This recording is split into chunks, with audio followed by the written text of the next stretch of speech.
Ladies and gentlemen, this video, to this page of video, I touch story. You read my story there. I'm not going to talking to this video. I'm going to touch story. Now this story, you'll get more to read more to this story.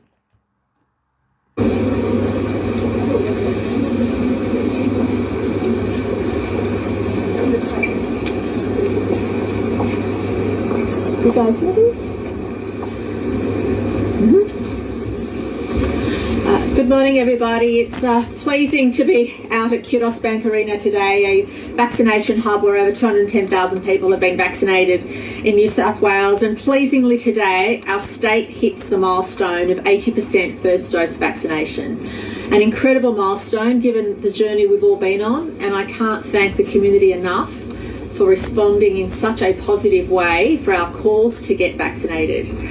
In terms of double dose, we're up to 47.5% of our adult population being completely vaccinated, and of course it's that number we're looking to allow us to have those freedoms at 70% double dose. So we're at 47.5%. and inching ever so closely to that 70% double dose figure. But to reach our first dose of 80% is a huge tribute to everybody in the community, and some of our communities in Western and Southwestern Sydney have vaccination rates closer to 90%. Just an outstanding result compared to where we've been and where we are today.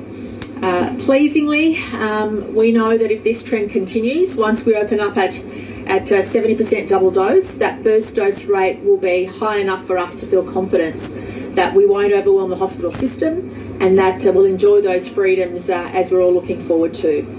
Regrettably, community transmission had 1,259 cases yesterday, and 12 people lost their lives, and we extend our deepest condolences to the families of those loved ones.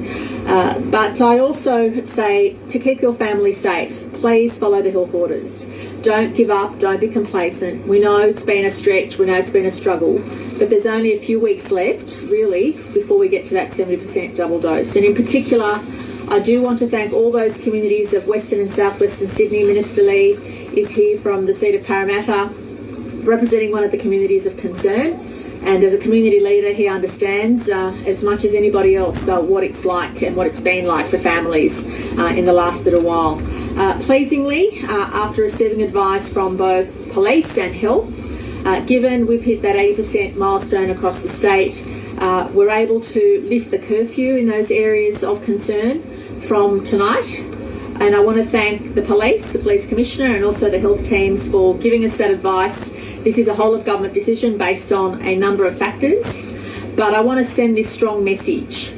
We can't move on anything else just now. We need everybody to hold the line.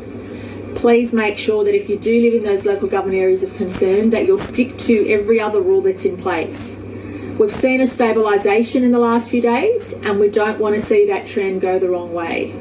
We still have work to do. We can all see the light at the end of the tunnel, but we still have work to do.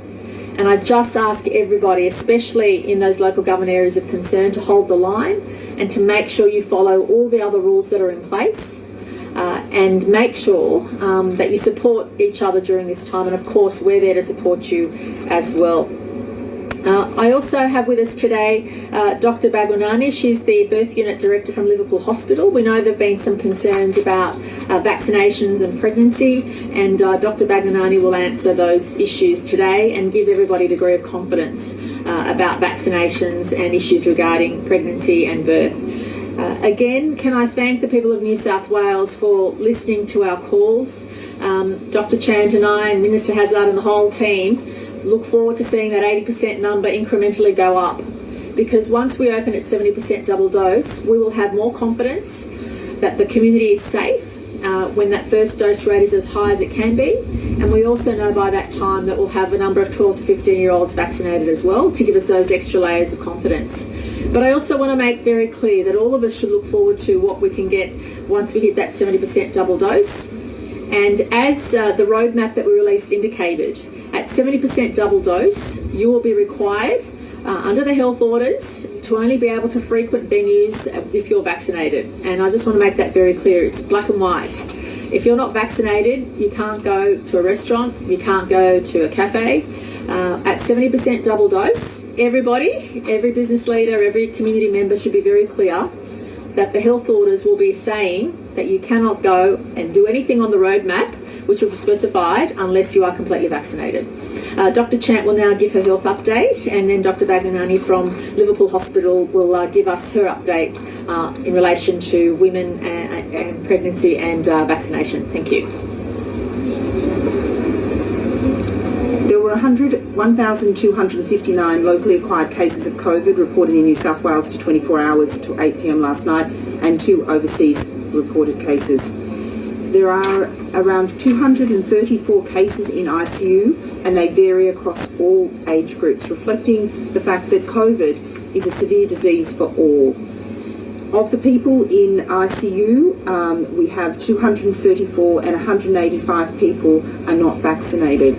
Again, this is not to call out those that are vaccinated from those that are unvaccinated, but it is to reassure the community that vaccines are effective, and it is important that everyone takes this opportunity with increasing supplies, particularly through general practice and pharmacy,